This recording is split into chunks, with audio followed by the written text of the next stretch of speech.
కలవరమైన కలతలు ఉన్నా కలవరమైన కలతలు ఉన్నా తొలగిపోవును ఆలయాన చేరను కలలు సుఖములు ఆ ప్రభుని వేడను మందిరములోని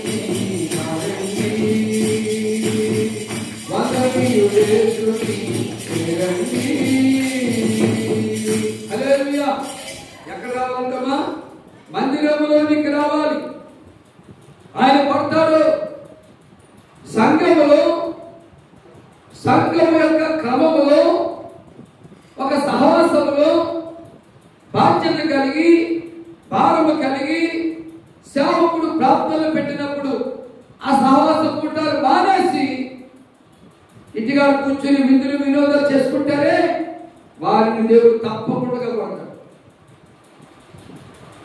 నీ కొరకు, నీ పిల్లల కొరకు, నీ కుటుంబ క్షేమ కొరకు, నీ భవిష్యత్తు కొరకు దైవజనుడు ప్రార్థనలు ఏర్పడిస్తే ఆ ప్రార్థన మానేసి ఇంటిగా విందులు వినోదాలు చేసుకుంటున్నావే, సంబరాలు సరదాలు చేసుకుంటున్నావే, అందుకు నిన్ను కొడతాడు దేవుడు.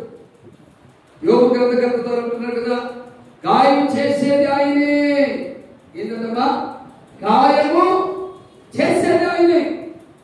ఎందుకు గాయం చేస్తాడు? మన పిల్లలు బడికి వెళ్ళకపోతే ఏం చేసేవాళ్ళం? పేరు పీకేవాళ్ళమా? ఒక్క పట్టికి వెళ్ళి శివ పట్టికి వెళ్ళి ఏమైనా చిన్న కర్ర తీసుకుని కొట్టి పంపించేవాళ్ళం. ఎందుకు కొట్టడం? బడికి వెళ్ళాలనుకో కాళ్ళలో పెట్టాను, మాకు పెట్టినందుకు ఆ దెబ్బకి పరిగెత్తుకుని పోతాడు బడికి. అమ్మో పోతానే దానివే అంట పోతాడు. ఒక్క దెబ్బ తీసేప్పుడు అలాగే దేవుడు కూడా ఒక దెబ్బ తీస్తున్నాడు. ఎందుకు? నువ్వు మందిరానికి వెళ్ళలేదు వల్ల, ప్రార్థనకు వెళ్ళలేదు వల్ల, దేవుడి సన్నిధికి రానందు వల్ల, దేవుడి సొమ్ము దేవుడికి ఇవ్వనందు వలన ఆయన పేరులో పీకుతాడు. కరువు అనే బెత్తంతో కొడతాడు, శ్రమ అనే బెత్తంతో కొడతాడు, దేవుడి ప్రజల రోగం అనే బెత్తంతో కొడతాడు, సమస్య అనే బెత్తంతో కొడతాడు. అప్పుడు గుర్తొస్తాడు, అప్పుడు పరిగెత్తుకుంటూ వస్తాడు. ఒక్క దెబ్బ తీయగానే అమ్మ మళ్ళా పడుతుందని వీడు పరిగెత్తుకుంటూ పోతాడు, ఆకుడుగా పోతాడు బడికి. అలాగే దేవుడు ఒక్క దెబ్బ తీసేవాడికి గుర్తొచ్చి దేవుడి సన్నిధికి వెళ్ళక, ప్రార్థనకు వెళ్ళక, ప్రార్థన చేయక, అందుకే దేవుడు నన్ను కొట్టాడని పరిగెత్తుకుంటూ వస్తాడు దేవుడి సన్నిధికి. వచ్చి ప్రభువా నన్ను క్షమించు, ప్రభువా నన్ను క్షమించని ప్రార్థన చేస్తావు. అప్పుడు ఆ గాయం ఆయనే పూడుస్తాడు. దేవుడితో చెప్పండి హల్లెలూయా. అందుకంటున్నాడు, నా శ్రమలో నేను యెహోవాకు మొర్ర పెట్టుకుని, రెండవది నా దేవునికి ప్రార్థన చేసితిని, మూడవది ఏమంటున్నాడు? తన ఆలయములో నా మొర, నా ప్రార్థన అంగీకరించి ఇంకా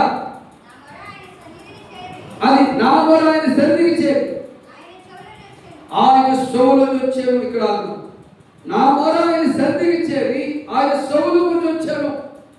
నీతిమంతుల ప్రార్థనలట యెహోవాకి ఇస్తానంటున్నాడు. కాబట్టి మనం దేవుని సన్నిధికి వచ్చి ఖాళీ దొరికినప్పుడు, సమయం దొరికినప్పుడు, సమయం దొరికినప్పుడు, ఖాళీ దొరికినప్పుడు మందిరంలోకి వచ్చి ప్రార్థన చేసుకున్నాడు. ఇక చాలా మందికి ఆ ఇంటికి వెళ్ళడానికి ఇష్టం బాగా.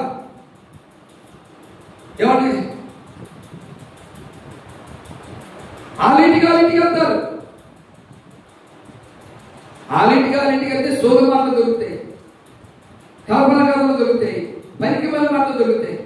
మరి దేవుడి మందిరానికి వస్తే ఏం దొరుకుతాయి? అలాంటి దొరకవు. నవ్వులు పువ్వులు దొరకవు. దేవుడు మాట్లాడతాడు. ఆయన మాటలు అగ్ని వంటివి. ఆయన మాటలు పంటలను బద్దలు కొట్టు శుద్ధి వంటిది. ఆయన మాటలు ఆయన మాట్లాడేటట్టుమా ఏపుగా ఎదుగుతున్న మొక్కను కట్ చేసే కత్తి లాంటిది. దేవుడితో చెప్తాం హల్లెలూయా. కత్తి వలే ఖండించును, శుద్ధి వలే